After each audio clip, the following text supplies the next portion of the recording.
जड़ से उखड़ कर नीचे गिर गया। क्योंकि जैसे ही पानी उसके लगेगा, पानी का बहाव उससे स्पर्श होगा, तो ही उसमें इतनी नरमाई आ जाएगी कि कितना भी अंदर चले वो झुक जाएगा, पानी बरस के निकल जाएगा और थोड़ी देर बाद वो वापस खड़ा हो जाएगा। लेकिन बरगद का पेड़ कभी भी झुकता नहीं है। तो जैसे ही पानी से गीला हुआ, जड़ें कमजोर हुई और थोड़ी सी हवा में वह धराशायी हो जाता है। तो ऐसे ही अपना जीवन है। अपन जब भी नीच गति को प्राप्त होते हैं तो वाकई में अहंकार के कारण होते हैं। जब तक जीव ने झुकना नहीं सीखा तभी व्यक्ति नीचे गिरता है। जब व्यक्ति अकड़ में रहता है वो वास्तव में मुर्दा कहलाता है। क्योंकि जब तक जीता जागता इंसान है, जब तक उसके अंदर चैतन्यता है, तब तक व्यक्ति आपको हिलता डुलता हुआ, झुकता हुआ देखा गया होगा। लेकिन जब व्यक्ति के प्राण निकल जाते हैं, व्यक्ति का मरण हो जाता है, तो थोड़ी देर में व्यक्ति कड़क हो जाता है। फिर उसको कई जगह घुमाओ, झुकाना चाहो तो वह नहीं झुकेगा। तो मुर्दा अहंकार एक मुर्दे की पहचान है। तो अपने को कभी भी मुर्दा नहीं होना है, अपने को वाकई में जीता जागता इंसान नहीं है। और जो होश में जीते हैं वही एक दिन भगवान बन पाते हैं। इसलिए संसार में भी कहते हैं तो जहाँ होश हो वहाँ जोश भी होना चाहिए, और जहाँ जोश हो वहाँ होश भी होना चाहिए। लेकिन अभी दोनों ही स्थितियों में विपरीत आ गई। या तो व्यक्ति के अंदर जोश मिलेगा या फिर होश मिलेगा। जो मात्र केवल जोश में ही रहता है वो भी व्यक्ति नीचे गिर जाता है, जबकि जोश वाला व्यक्ति ही निश्चित मंजिल पे पहुंचता है। लेकिन कब पहुंचेगा? जोश के साथ उसको होश भी होगा। अगर होश नहीं है तो निश्चित ही वो नीचे गिर जाता है।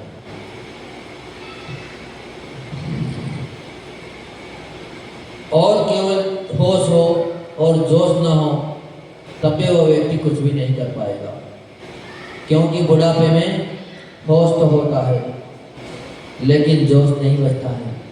इंद्रियां शिथिल हो जाती है तो चाहकर भी वो व्यक्ति कुछ नहीं कर पाता है। तो आचार्य लोग यह कह रहे हैं कि निष्ठा का मतलब होता है श्रद्धा, और श्रद्धा हमेशा व्यक्ति को झुकना सिखाती है। धर्म का प्रमाण श्रद्धा के बिना नहीं हो सकता। धर्म साधना मोक्ष मार्ग में निष्प्रयोजनीय है। धर्म साधना मोक्ष मार्ग में निष्प्रयोजनीय है, उसकी कोई कीमत नहीं है।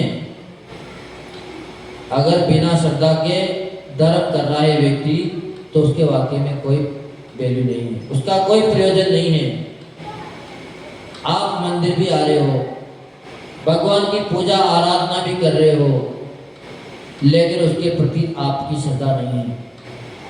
परिवार का मुखिया है या समाज का कोई मुखिया है, वो पूरी समाज का कर्णधार है, लेकिन अगर समाज के व्यक्ति का उसके ऊपर विश्वास नहीं है, श्रद्धा नहीं है, तो पूरी समाज के सामने उसकी न तो स्वयं की वैल्यू है न समाज का उत्थान है। तो जब समाज ही ऊपर नहीं उठ सकता है तो फिर बिना श्रद्धा वाले व्यक्ति को मोक्ष कैसे मिल सकता है? मोक्ष तो बहुत बड़ी चीज है, क्योंकि वह अंत रहित शून्य सदृश अवस्था है। जैसे शून्य का इस संसार में कोई वैल्यू नहीं है, शून्य की कोई भी कीमत नहीं। एक शून्य क्या, आप 10 शून्य भी अगर लगा दो, 5 शून्य भी अगर आप डाल दो, तो शून्य हमेशा शून्य ही रहेगी, उसका कोई मूल्य नहीं रहेगा। लेकिन जैसे ही शून्य के आगे अगर अंक लिख दिया जाए तो एक अंक ही लिखते ही उन सारी शून्यों की वैल्यू जाएगी। 5 शून्य एक अंक लिखते ही 5 लाख में तब्दील हो जाएगी, फिर उनको शून्य कोई भी नहीं कहेगा। तो ऐसे ही अगर अपना जीवन श्रद्धाहीन है तो वाकई में शून्य जैसा है, उसको कुछ भी हासिल होने वाला नहीं है। लेकिन जीवन में अगर श्रद्धा श्रद्धा आ गई तो निश्चित ही अपना पूरा जीवन उच्चता को प्राप्त हो सकता है।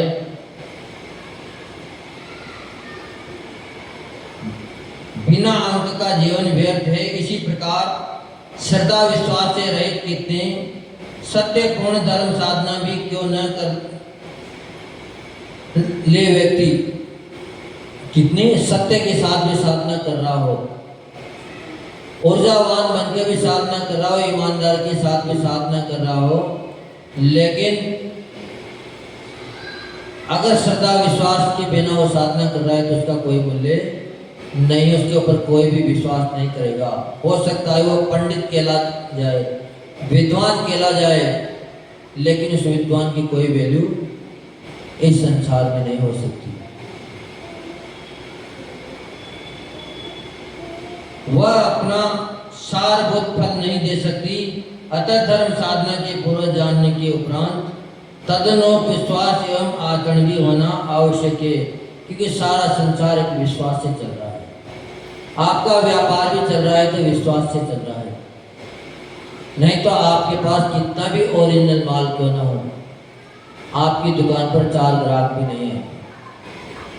और अगर आपने विश्वास बना लिया, विश्वास बनाने के बाद अगर आप नकली माल भी बेच रहे हो, तब भी आपका नकली माल भी बड़ा धड़ल्ला के साथ बिकेगा। तो वाकई में संसार में विश्वास का होना अति आवश्यक है।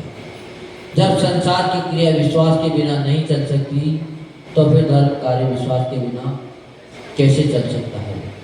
धर्म कार्य में तो विश्वास होना अति आवश्यक है एवं तदनुरूप आचरण होना भी परम आवश्यक है।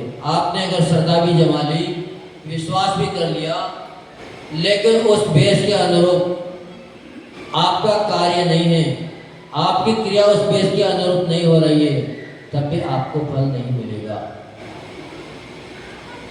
तो क्रिया भी जैसी की तैसी होनी चाहिए और भाव भी जैसे के तैसे होने चाहिए। इसीलिए कहा जाता है कि दोनों नयों को साथ लेके चलो। व्यवहार के बिना निश्चय की कोई वैल्यू नहीं है और निश्चय के बिना व्यवहार की भी कोई वैल्यू नहीं है। दोनों ही आपको सदगति नहीं दिला सकते और इसीलिए आज का युवा भटक रहा है, आज का श्रावक भटक रहा है। श्रावक पूरी मेहनत कर रहा है, स्वाध्याय भी कर रहा है, प्रचारण भी कर रहा है, पूजा पाठ भी कर रहा है, गुरुओं की सेवा भी कर रहा है, फिर भी दुर्गति को प्राप्त हो रही है। कारण दोनों साथ नहीं है। एक को पकड़ लिया, किसी ने निश्चय को पकड़ लिया तो किसी ने व्यवहार को पकड़ लिया। पर आचार्य वगैरह कह रहे हैं कि निश्चय और व्यवहार दोनों एक साथ होना अति आवश्यक है। इसलिए कभी ना तो केवल विश्वास के बलबूते पर रहो, निश्चय के बलबूते पर रहो, और नहीं व्यवहार के बलबूते पर रहो। दोनों को आप साथ लेके चलो तो निश्चित ही आपके जीवन का उत्थान होगा, आपके आत्मा ऊर्ध्वगमन को प्राप्त हो जाएगी। वीतराग देव इस सच्चे देव हैं, जिनेन्द्र देव कथित आचार्य प्रणीत शास्त्री ही सच्चे शास्त्र है, निर्ग्रंथ मुनि ही सच्चे गुरु हैं। द्रव्य 6 ही होते हैं, तत्व 7 ही होते हैं, पदार्थ 9 ही होते हैं। ये किन्ने कहा है? कि अरिहंत भगवान ने अपने लिए बताया है। जब आपके अंदर इन द्रव्यों के प्रति, भगवान के बताए वाणी के प्रति विश्वास आ जाएगा, तो आपने वो वस्तु देखी भी क्यों ना हो, आप उस वस्तु से कभी परिचित भी नहीं हुए हो, फिर भी आप सीना ठोक के कह सकते हो कि ये चीजें होती है, जबकि आपने देखी तो नहीं है। अब जब देखी नहीं है चीज, जो वस्तु देखी नहीं है, उसके बारे में अपन कैसे कह सकते हैं कि यह है? अपन इसलिए कह सकते हैं कि जिस व्यक्ति ने ये चीज बताई है उसके ऊपर हमारा पूर्ण विश्वास है। इसलिए कई बार आप घर परिवार में भी कह देते हो, कोई शिकायत करने आ जाए घर में बच्चों की, तो तुम्हारे बच्चे ने आज ऐसा किया, तो आप क्या कहते हो कि ऐसा हो ही नहीं सकता, हमें पूर्ण विश्वास है हमारे बच्चे के ऊपर। जबकि उसने वो कार्य किया है बच्चे ने, लेकिन आपका विश्वास इतना है कि आप बच्चे के लिए लड़ने के लिए तैयार हो जाओगे, लड़ी लोगे। तो आचार्य वगन कह रहे हैं कि इस संसार में विश्वास का होना अति आवश्यक है। मुक्त जीवों का कभी पुनरागमन नहीं होता, सुख दुख कोई दूसरा नहीं देता, हमारी करने का फल है। लेकिन अपने को इस बात पर विश्वास ही नहीं होता है कि यह सुख और दुख हमारे करने का फल है। तभी तो आप हर किसी को उल्लाना देने लग जाते हो, हर किसी से कह देते हो अगर तुमने हमारा ऐसा कर दिया, तुमने हमारा बिगाड़ कर दिया, अगर तुम नहीं करते हो तो आज हमारी ये दशा नहीं होती। जबकि उसने तो आपका कुछ किया ही नहीं है। हाँ, आदत पड़ी हुई, लेकिन अगर सुखी होना है तो आदत भी सुधारनी पड़ेगी। हाँ, पर लोग समझाते समझाते थक गए। हाँ, पर आदत सुधरती नहीं है। अब क्या करें? तो समझाने वाला भी हार थक के बैठ जाता है। फिर कब नहीं मानो तो तुम्हारी इच्छा हो, जो करो भैया आज के बाद हम नहीं कहेंगे।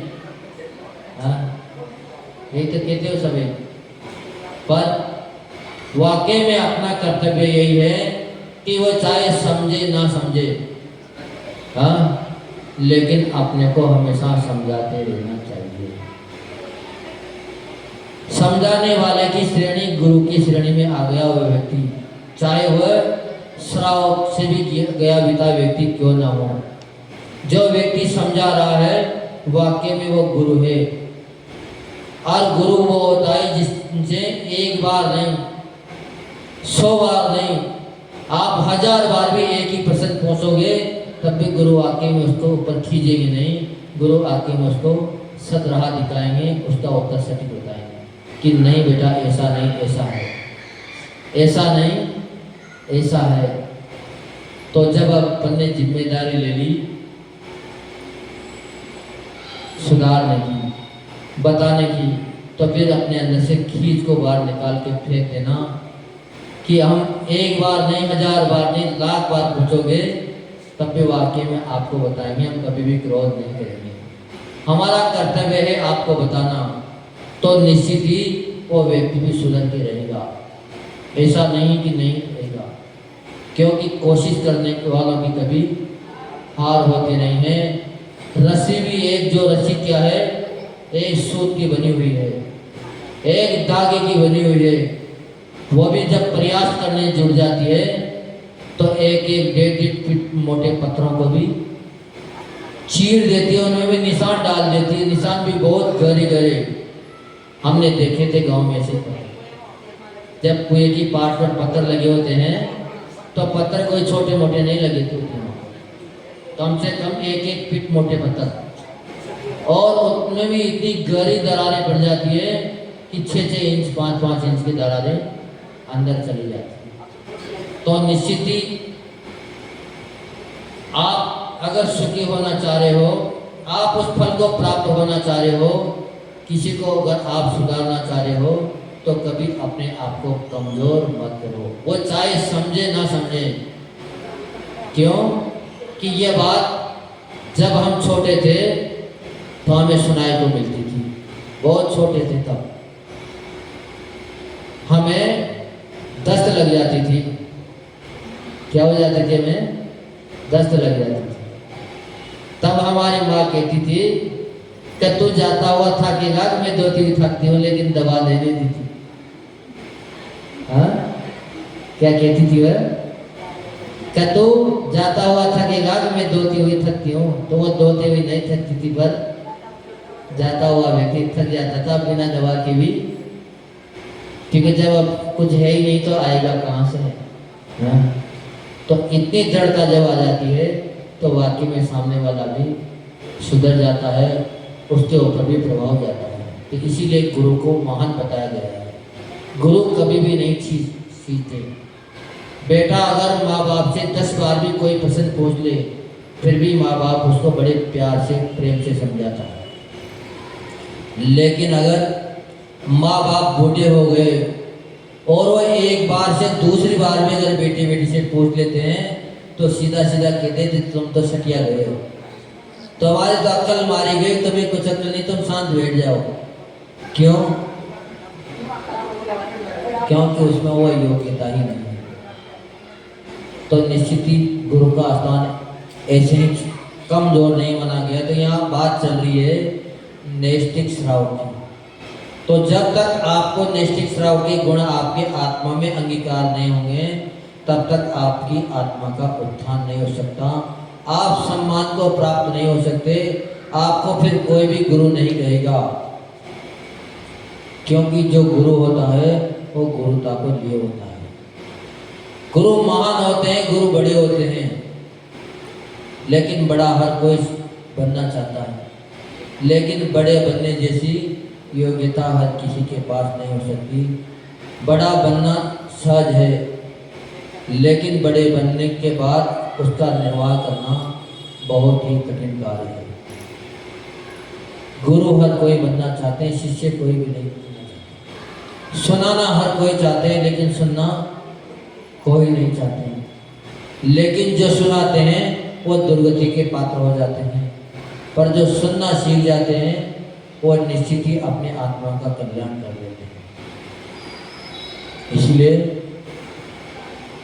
सुनने के लिए आचार्य भगवान ने 2 कान दिए हैं कि भैया कम पढ़ सकते हैं, एक कान से कब तक सुनोगे, तो तुम्हारे पहले से ही हम 2 दे देते हैं। भगवान ने आपको 2 कान दिया है, लेकिन आपको सुनाने के लिए एक ही मुख दिया है, 2 नहीं दिए।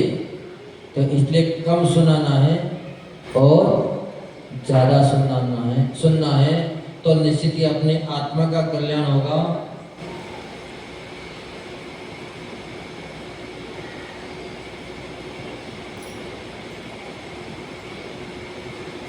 धर्म दयामय ही होता है, आदि बातों पर दृढ़ विश्वास रखने को ही निष्ठा कहते हैं, तथा आचरण में व्रत प्रतिमा आदि का होना निष्ठावान श्राव का स्वरूप आचार्य भगवान ने यहाँ पर बताया है। तो आज अपन कल समझे थे अपन पाक्षिक श्राव के बारे में, आज अपन ने जानी है नैष्ठिक श्राव के बारे में, और कल अपन देखेंगे साधक श्राव के बारे में कि साधक श्राव के क्या स्वरूप है। साधक श्राव के बारे में अपन कल जानकारी कर लेंगे। अब क्या कर लें, प्रश्न सुन लेंगे।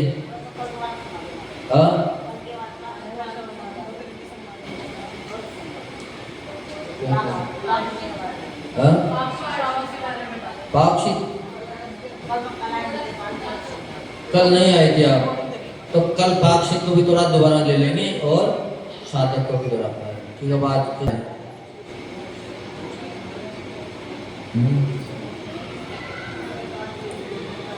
बताओ पहलवान जी, आप ही बताओ, बड़े दिनों में आज हाथ उठे हैं उनको। सबसे श्रद्धावान विश्वास वाला व्यक्ति ही नैष्ठिक श्राव की गिनती में आता है। बहुत बढ़िया। इस सभा में सबसे छोटे यही हैं।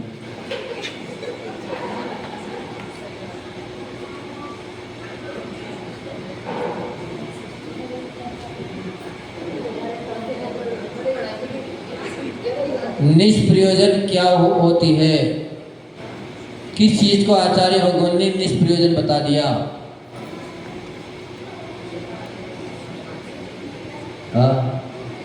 अम्मा बताइए।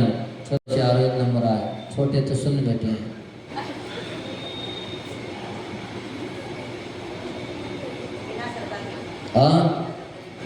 नहीं अम्मा, आज तो गड़बड़ हो गई बात।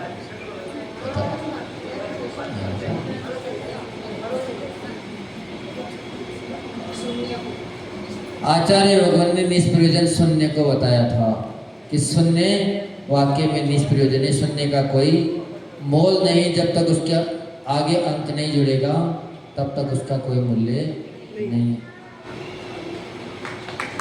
बहुत बढ़िया।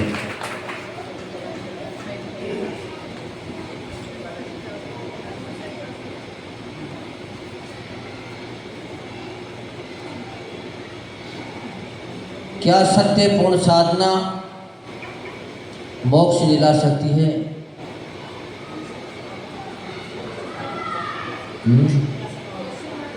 इसमें क्वेश्चन है कि क्या श्रद्धा से रहित सत्यपूर्ण साधना मोक्ष दिला सकती है? बताओ, पीछे एक हाथ उठो। ऐसे नहीं उठाए जाते, दिखते नहीं है।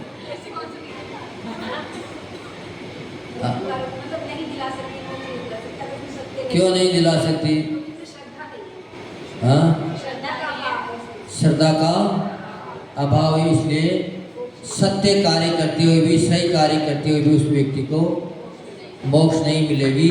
यानी कि रास्ते पे जा भी रहा है, लेकिन उस रास्ते पर विश्वास नहीं कि इसी पे मेरी मंजिल है, तो कहीं भी जाकर बीच में ही भटक जाएगा, लेकिन मंजिल तक वह नहीं पहुंच सकता।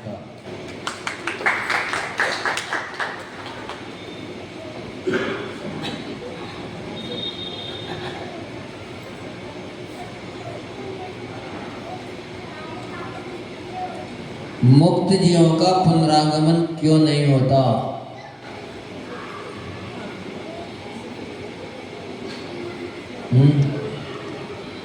अभी आया था इसमें ही, तो क्यों नहीं होता? ये तो कम से कम 20 बार बता चुके।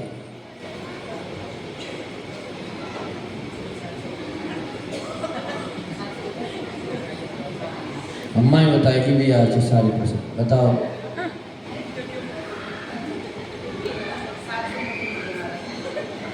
हाँ,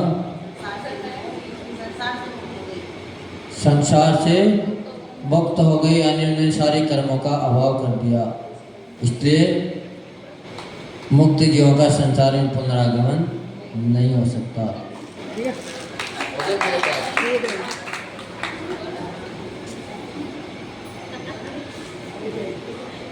क्या एक नए से संसार पार हो सकते हैं?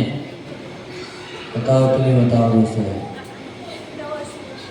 एक नए से संसार से पार नहीं हो सकते, क्योंकि अगर निश्चय है तो व्यवहार भी होना चाहिए, और व्यवहार है तो निश्चय भी होना चाहिए। जरूरी है? हाँ, जरूरी है। क्यों? हाँ, आप इतना ही पूछा था। इतना ही पूछा था। बिल्कुल उत्तर तो सही इनका है, क्योंकि व्यवहार के बिना निश्चय नहीं होता है। जहाँ निश्चय होता है वहाँ व्यवहार सुनिश्चित ही मिलेगा। जहाँ सुख है वहाँ दुख तो निश्चित ही सामने दिखेगा। बहुत बढ़िया। तो अपने 5 प्रश्न पूरे हो गए। अब एक भजन कौन सुना रहे हैं? चरणों में गुरुवर तेरे चरणों में श्रद्धा पुष्प चढ़ाओ। तेरा पावन दर्शन पाके मन ही मन हर्षाओ। गुरुवर तेरे श्री चरणों में श्रद्धा पुष्प चढ़ाओ। मेरी सांसों में है गुरुवर तेरे गीत समाए हैं। मेरी आँखों में है गुरुवर तेरा रूप समाया है। महावीर सा रूप तुम्हारा कैसे नाथ भुलाओ। गुरुवर तेरे श्री चरणों में श्रद्धा पुष्प चढ़ाओ। 5 महाव्रत समिति गुप्तियाँ आप सदा आचरते। सज शुद्ध चेतन स्वरूप में पल पल आप विचरते। तेरी ज्योतिर्मय आभा में अपनी ज्योत जलाओ। गुरुवर तेरे चरणों में श्रद्धा पुष्प चढ़ाओ। अरिहंतों की वाणी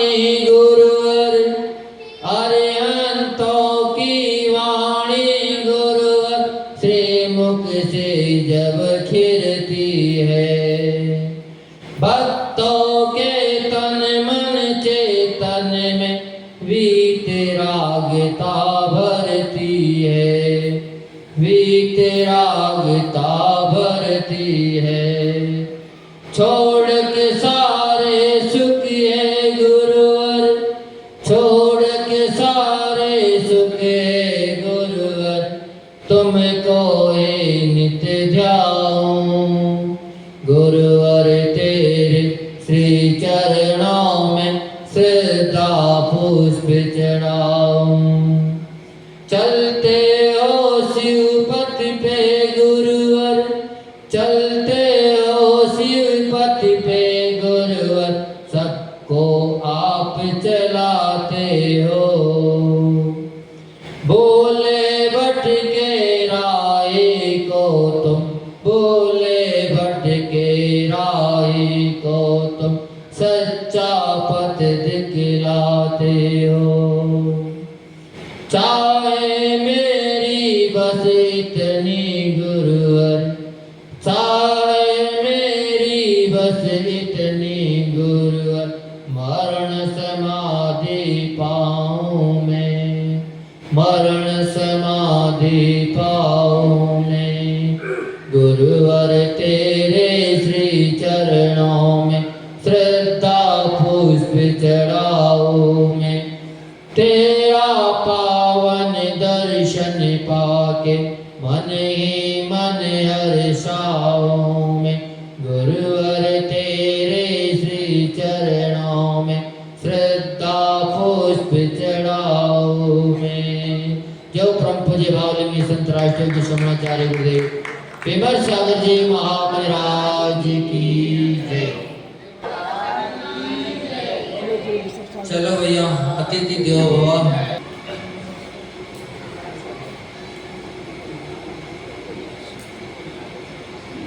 महेंद्र जी गोयल और प्रीतम जी सब परिवार आए हैं भैया प्रभु के दर्शन करने। ये भैया तुम्हारा सम्मान नहीं कर रहे हैं, ये अपने सम्मान की व्यवस्था कर रहे हैं। ये भी तो पूछेंगे कि आज तुमने निमंत्रण दे दियो अपने गांव बुलाने को।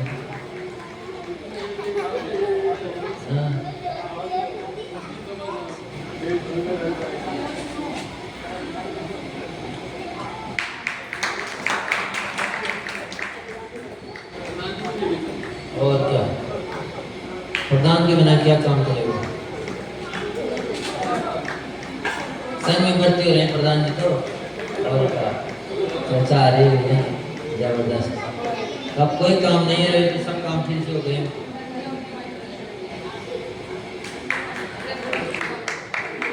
जावाणी के ज्ञान ते सुजे लोकालोक, सोवाणी मस्तक धरो सदा देत होड़ो। हे जिनवाणी भारती तो जपो दिन रे, जो तेरी शरणा गए सो पावे सुख चैन। देव जो अरिहंत को